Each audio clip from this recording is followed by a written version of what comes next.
The Employee Free Choice Act has become a lightning rod for both business and labor. While the legislation was blocked in the Senate last year, there are now vigorous efforts to revive it. My next guest, though, thinks it's a step in the wrong direction. Here now, Senator Orrin of Utah. He is also the ranking Republican of the Senate Antitrust Subcommittee. Bernie Marcus also weighing in. Senator, good to see you. Nice to be with you. Is my understanding of this bill correct that right now, if you want to form a union in the United States, there's a secret vote? But if this passes and becomes law, that will no longer be the case, right? Well, what it means is that if union organizers go to your employees and they can get 50% plus one to sign a union card, then you're unionized against your will without a secret ballot election, something we fought for all these years, something which the unions fight for all over the world to try and get secret ballot elections. Oddly enough, if you want to decertify a union, the unions require in this bill a secret ballot election.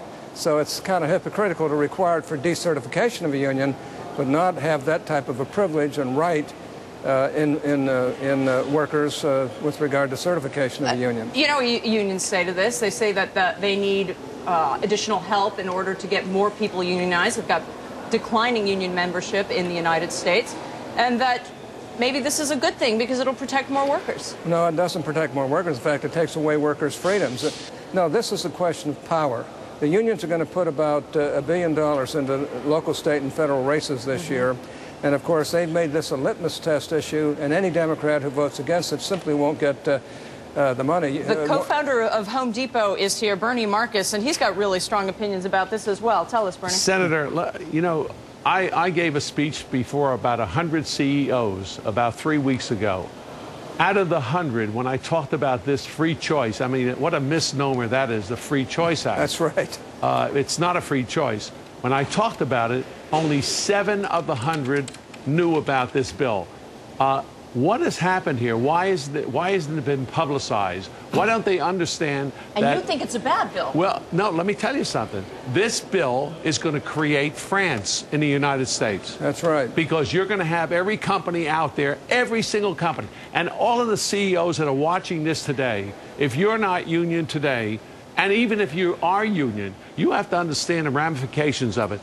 A lot of businesses are going to go out of business if this is made law. Senator's a businessman. The most critical part of your operating expense is your payroll plus your benefits. That's right. So what you're saying here is that if in fact these cards come through, you're automatically unionized, and an arbitrator will set your payrolls. That's right. And and you can imagine federal arbitrators are not going to set them in favor of the business. So we'll have businesses that will just have to go out of business. I wonder about some of the biggest businesses in our country that will have to go out of business, and the businesses are going to go overseas. It's just that simple. It's ridiculous. Senator, really, it's a power play by the unions, thinking that they now are going to get enough Democrats, at least in the Senate, which is the firewall. Look, if you want to learn more about this, go to unionfacts.com. That's unionfacts.com. I think they probably know more about it than anybody else. But let me tell you, this is a dangerous thing. And Senator, this is a clear delineation between the two candidates, is it not? Senator Obama has said he would support this unequivocally, right? Not only support it, he'd ram it through. John McCain will be against this. I think any reasonable person who understands fairness would appreciate secret ballot elections. Look, if the Senate is the firewall, if we can't make the Democrats have to go to 60 votes, in other words, on really bad pieces of legislation like this, then it's over. I mean, I got to admit, our country's going to become a second-rate country, and it's a shame because it's all over the question of power.